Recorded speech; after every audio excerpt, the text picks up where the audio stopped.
And here come the bees. Contact entering point!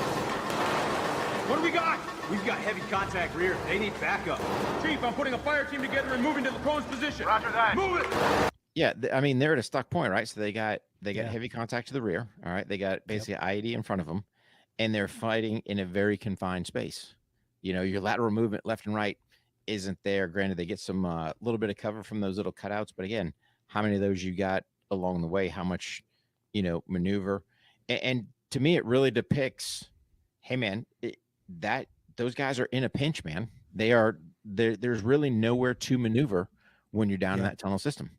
And you just see these guys, they're just, man, they're blasting bad dudes and they just keep coming and coming and coming. It's like you just kick the hornet's nest and these guys are rolling and rolling and rolling. So, yeah.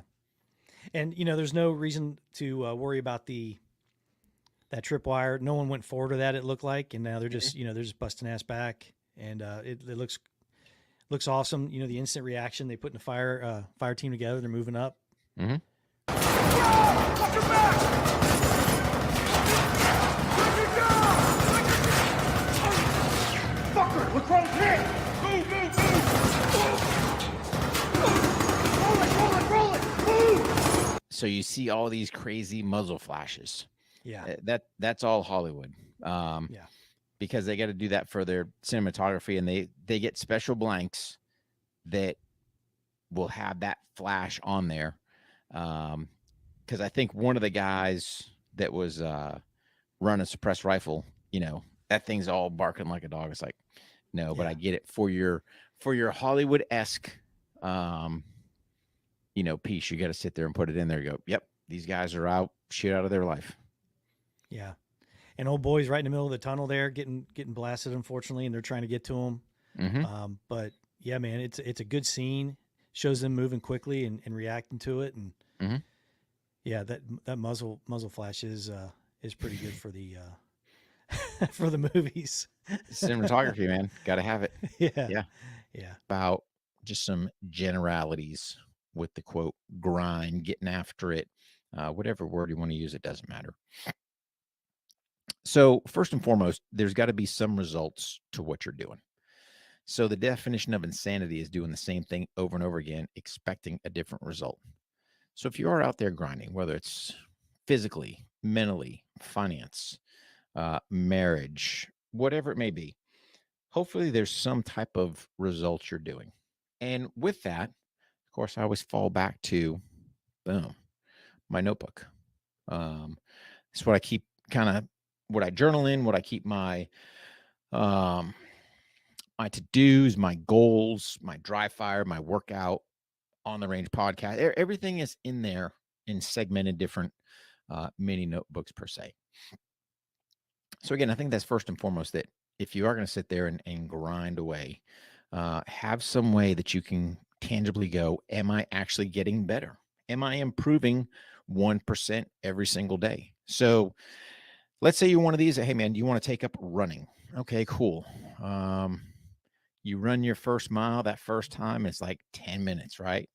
Okay. Next time you go out, if you go run that same mile and you're, I don't know, 940, 950, man, you've got improvement going, right? It's continuing to grow on that. And I think that's the big key. Some of the aspects on the entrepreneurial side, when you look at the quote unquote grind. So let's look at marketing, for example. Man, you can grind away, and depending what space you're in, you can have huge success, or you can just be grinding to grind, because that AI backdoor algorithm is going to just sit there and crush you like nobody's business. So here's a prime example. I'm in the firearms industry, right? No secret there. we train people, whether it's civilians, military, law enforcement, all known facts. However, when you look at all these different platforms, I don't care whether you're Google or your Facebook or your Instagram or your YouTube or Twitter or whatever else is out there, because they're all marketing platforms. They automatically have you at a hindrance. So how is it, let's use Instagram, for example. So I'm going to digress for a second and then jump into it. So we're a society that doesn't care about winning or losing, but we sure care how many quote unquote followers we have there. But my point being is we just need to change our mentality as a country. Support our LEOs. They're there for you. This whole concept of they're bad. Nope. Because trust me, middle of the night when things go bang, everyone wants them there. When you're in a pinch, everyone wants them there. When your kid's school is being shot, you want them there. So how about we turn around and we support them? We look at what their policies, procedures are. Say, hey, man, I shouldn't need hierarchy approval to enter the structure and go save lives. Yeah.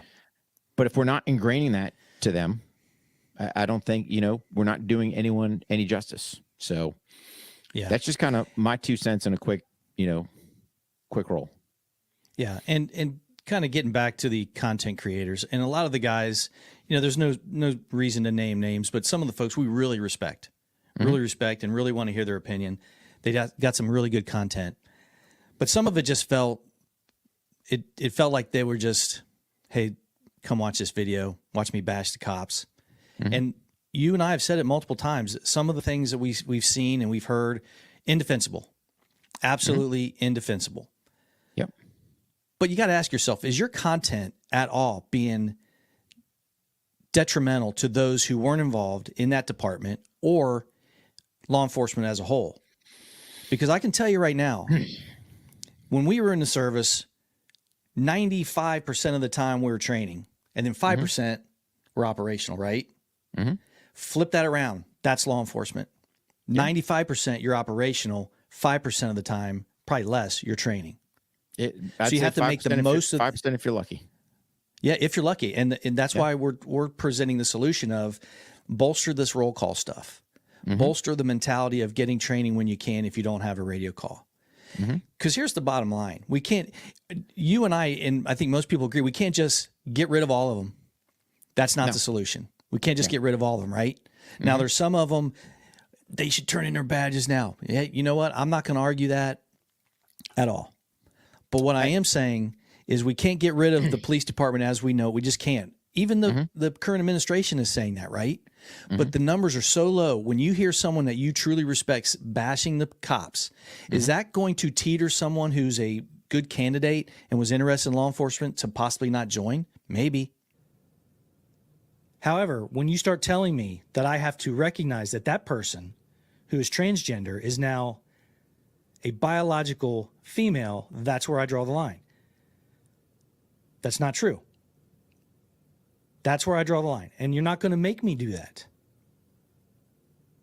You're not going to make me acknowledge something that is not scientifically true so I don't hurt someone's feelings. And that's what the University of Pennsylvania is trying to do. That's what a lot of academia is trying to do. I don't know why. That's a fair question. Why? Why would they want me to acknowledge that a man, I'm talking about academia, that a man can give birth? A biological man who is now a transgender female, why would I acknowledge that falsity? Why? Why would they want me to do that? I don't know. That's a fair question. Ask yourself that. Why would they want me to do that? And some people say, well, why do you care? Why do you care, Mark? I don't care if someone wants to live out as another gender than they were born. If that's what they want to do and that's going to make them happy, I don't care. It's when you start manipulating fact and forcing me to say an untrue about a fact. That's when I got a problem. That's the first problem. The second problem I have is when you start to affect others. When you start to harm others with your actions, in the most world, that's called a crime. We have laws. You can live and do anything you want until you start to harm someone else. whether that through property or physical harm. That's when you can't. That's when we draw the line. Those are against the law. That's why we have laws.